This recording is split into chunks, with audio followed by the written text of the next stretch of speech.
Peggy 18.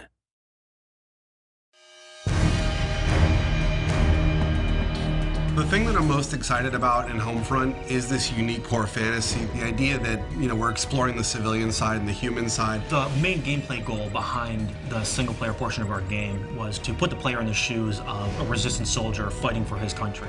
Everything that we did comes out of that.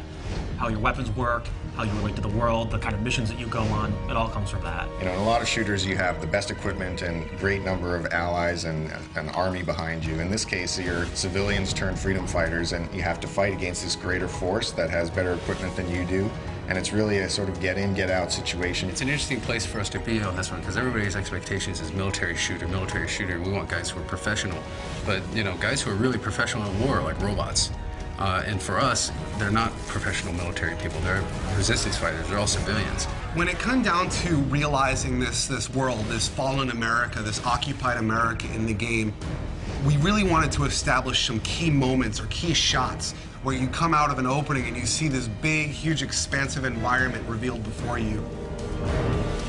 You see this enormous vista of this plane that crashed when the EMP went off. It's kind of like this moment where you're like, this is really something different. It's really spectacular. We really want people to feel like this looks like a place that I grew up in, and then twist it, and now it looks abandoned, now it looks collapsed. The second thing, which I think has been a huge win for us overall, is going after real-world brands. We really want to get these brands in here because they're part of the fabric of American life. So one of the places that the Koreans use as a supply depot is a classic big box store. And they sort of move in and they use the big space to store all their military stuff. And it's one of our big set pieces where the military goes on a raid mission to steal a bunch of fuel. Consequence of violence is something that we're focusing on in the game. War is not a pretty thing, and there's not always lots of positive events that come out of it. It's actually very dark and tragic, and we want to show that element in Homefront, which you don't really get in a lot of shooters. Jake, just put them out of their misery. Who's shooting? Let those bastards go! In an average FPS, you'll blow through 30 to 100 guys every 15 to 20 minutes or so. And you sort of get this what we call massacre fatigue. When you stop even caring, you don't even realize that you're killing humans. But what we're trying to do is really attach emotion to that it actually, there are consequences to violence. Please form a single file line. Have your papers ready for inspection. How am I supposed to make the player feel or care about the fact that they're killing when that's the whole goal of the game? But that's really the fundamental crux of what we're trying to achieve. Your character in the game's name is Robert Jacobs. He's a former pilot. He's recruited by the Resistance because they need a helicopter pilot. So Boone is a former police officer. He's the leader of the current Resistance cell and sort of the father figure of the whole unit. He's less about killing the Koreans and more about what can I do to free my people.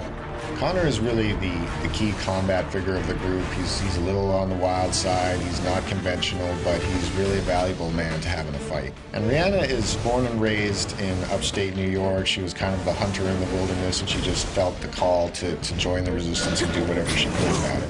The final character is Hopper, and what makes him really interesting is he's a Korean American, and he has scars on his face from race riots that happened in the early parts of the war.